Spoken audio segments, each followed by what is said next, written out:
பொதுவாகவே ஆணாக இருந்தாலும் பெண்ணாக இருந்தாலும் 4ஆம் தேதி பிறந்தவங்க அல்லது 13ஆம் தேதி பிறந்தவங்க அல்லது 22ஆம் தேதி பிறந்தவங்க அல்லது மாத கடைசி 31ஆம் தேதியில் பிறந்த உங்களுக்கு பிறப்பு எண் அப்படிங்கிற எண் 4 அப்படிங்கிறத தெரிஞ்சுக்கலாம்.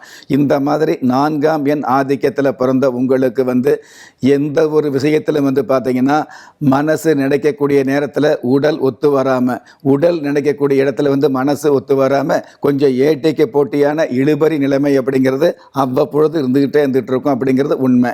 இருந்தாலும் 4ஆம் தேதியில் பிறந்த நீங்கள் எந்த ஊரில் பிறந்தாலும் சொந்த ஊரில் குடியிருக்க முடியாமல் வெளியூர் போகக்கூடியது அல்லது வெளி மாநிலம் செல்லக்கூடியது அல்லது வெளிநாடு செல்லக்கூடிய பாக்கியம் இயல்பாகவே அமையுது அப்படிங்கிறது உண்மையான விஷயம். 4ஆம் எண் சம்பந்தப்பட்ட விஷயங்களுக்கு நவகிரக வரிசைப்படி ராகு பகவானுடைய ஆதிக்கம் இருக்கிறதாக சொல்லப்படுகிறது.